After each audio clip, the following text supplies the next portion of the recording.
जय श्री कृष्णा। मैं आपका मित्र पंडित दिलीप व्यास फिर आपके सामने उपस्थित हुआ हूँ और 16 मार्च 2022 को हनुमान जयंती है। इस हनुमान जयंती के उपलक्ष्य में, इस हनुमान जयंती के अवसर पे सभी देशवासियों को मेरा प्रणाम, नमस्कार। जय श्री हनुमान, हनुमंत लाल की और जय जय श्री राम। आइए हम चलते हैं हनुमान जी को प्रसन्न करने के लिए, हनुमान जी की साधना करने के लिए, हनुमान जी के चरणों में अपने आप को समर्पित करने के लिए।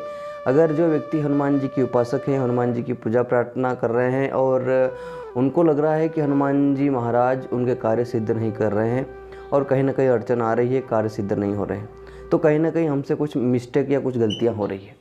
तो उसके लिए हम जो है कहाँ गलत हैं, कहाँ हमसे गलतियाँ हो रही है, थोड़ा इसका जायज़ा ले लेते हैं। थोड़ा इसका विवरण मैं बताने की चेष्टा कर रहा हूँ। अगर हमसे, जैसे हनुमंत महाराज ब्रह्मचारी है और ब्रह्मचारी हैं तो स्वाभाविक की बात है कि ब्रह्मचारी जो नियम है, व्रत है, उनमें वो प्रसन्न रहते हैं। जैसे कोई हनुमान जी का उपासक है तो उसको एक चीज़ ध्यान रखना चाहिए कि मंगलवार और शनिवार के दिन बिल्कुल ब्रह्मचर्य का पालन करें और गलत बातों को मन में न लाएं। दूसरी बात, मंगलवार और शनिवार को कभी भी गलत चीज़ों का सेवन ना करें, शराब मांस से दूर रहें। तीसरी बात, मंगलवार और शनिवार के दिन कुदृष्टि, बुरी दृष्टि, मन में गलत विचार, ये सारी चीज़ें ना लाएं। इससे क्या होता है कि हमारे इष्ट देव हमसे नाराज़ हो जाते हैं। जैसे हम हनुमान जी के उपासक हैं, हनुमान जी की पूजा पाठ करते हैं, हनुमान चालीसा करते हैं, सुंदरकांड करते हैं, अन्य अन्य मंत्र जाप करते हैं, लेकिन फिर भी हमारे हनुमान जी महाराज सिद्ध नहीं हो रहे हैं, हमारे कार्य नहीं कर पा रहे हैं या हमारे कार्य में विघ्न आ रहे हैं। तो मन में सोचना कि कहीं ना कहीं हम ये चीज़ें कर तो नहीं रहे हैं, हनुमान मंगलवार के दिन कहीं हम ब्रह्मचर्य का व्रत तोड़ तो नहीं रही हैं और बुरी दृष्टि हमारे मन में, बुरे विचार हमारे मन में आ तो नहीं रही हैं मंगलवार के दिन। ये सारी चीज़ें ध्यान रखना। फिर हम चलते हैं हनुमान उपासना की तरफ। हनुमान जी को चमेली का तेल बहुत प्रिय है, ठीक है। चमेली का तेल हो, सरसों का तेल हो, मीठा तेल उनके उपासना में कार्य नहीं करता। तो जितने भी साधक हैं जो हनुमान जी की पूजा करते हैं वह ध्यान रखें कि मीठे तेल का उपयोग ना करें। दूसरा, उनको गुलाब का फूल प्रिय है, गुलाब का फूल चढ़ाएं। तीसरा, चमेली का तेल प्रिय है तो मंगलवार के दिन एक विशेष ध्यान रखना, मंगलवार के दिन कभी भी मीठे तेल में उनके ऊपर चोला न चढ़ाएं। हम एक गलती कर लेते हैं कि मीठे तेल में सिंदूर घोल के हनुमान जी के मंगलवार के दिन चोला चढ़ा देते हैं। तो मीठे तेल का उपयोग हनुमान जी की उपासना में वर्जित नहीं करना चाहिए। चमेली के तेल का उपयोग करें या घी का उपयोग करें, क्योंकि आपने देखा होगा कि मीठा तेल जो है वो सोयाबीन से बनता है और सोयाबीन इतना ठीक नहीं है।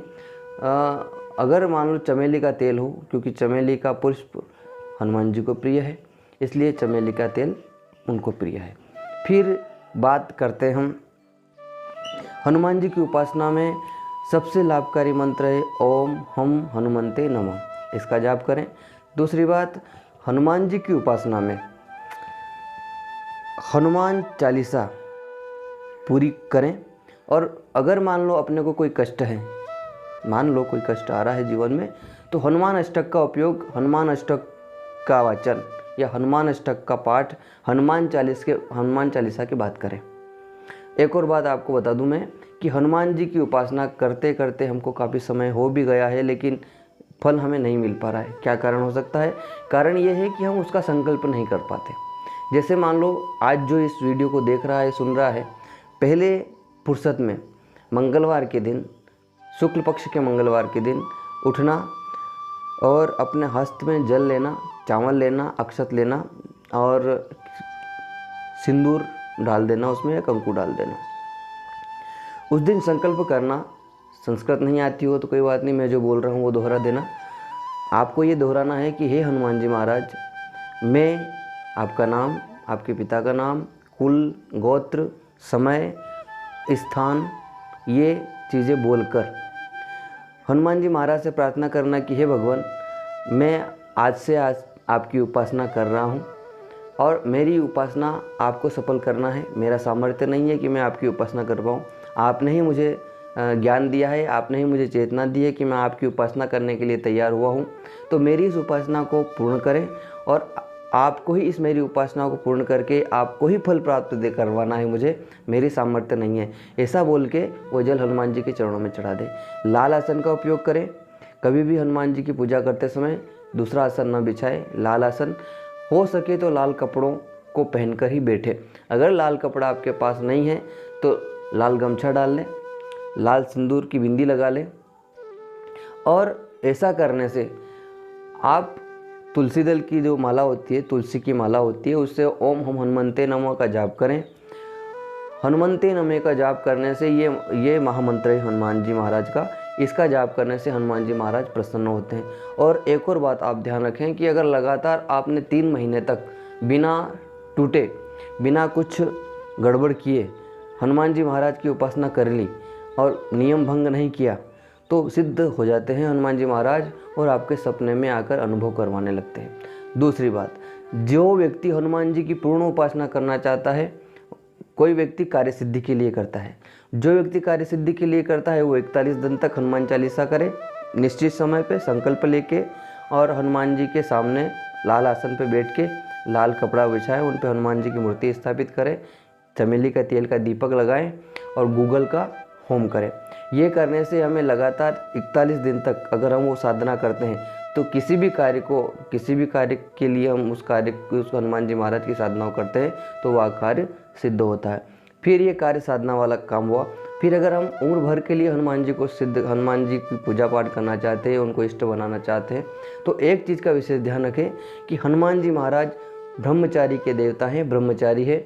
उनसे ऐश्वर्य और दूसरी चीज़ें न मांगे, वो उनकी इच्छा होगी तो दे देते हैं, लेकिन मांगना नहीं है। मांगने से क्या है कि वो ब्रह्मचारी है, ब्रह्मचारी इन चीज़ों से दूर है। लेकिन अगर आपके नसीब में है और आपके ऊपर मेहरबान हो जाते हैं हनुमान जी महाराज, तो स्वतः ही दे देते हैं, क्योंकि पहले कहा गया है अष्ट सिद्धि नवनिधि के दाता। अष्ट सिद्धियाँ नवनिधि उनके पास में और दाता भी हैं, वो अष्ट सिद्धि नवनिधि के दाता।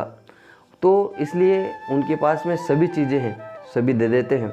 लेकिन वो एक और बात है, वो सुनते देर से है, उनको जगाना पड़ता है। उनको जगाना ऐसे पड़ता है कि जैसे समुद्र लांघने के समय वो अपनी शक्तियाँ भूल गए थे, जामवन जी ने उनको याद दिलाया था। तो इसी तरीके से हनुमान जी महाराज को राम राम प्रिय है, और हनुमान जी महाराज के सामने उनकी जो शक्ति है, उनकी शक्तियों का बखान करना कि हे प्रभु आप अतुलित बलशाली हो, अतुलित शक्ति के वो है, ज्ञान वैभव से परिपूर्ण है आप, आपका कार्य ऐसा, आप कोई ऐसा कार्य नहीं है जो नहीं कर सकते। ऐसे ऐसे उनके सामने मन से उनके सामने भजन भी गाएंगे तो सुन लेंगे, मन से उनके सामने रोएंगे तो भी सुन लेंगे। दाता है, हनुमंत लाल है। और इसी हनुमान जी महाराज मतलब ये जो आ रही है 16 तारीख को, आप सब इसका पालन करें, संकल्प लें, पूजा पाठ करें और गुलाब का फूल चढ़ाएं, 11.25 रुपये की गुलाब के फूल चढ़ाएं।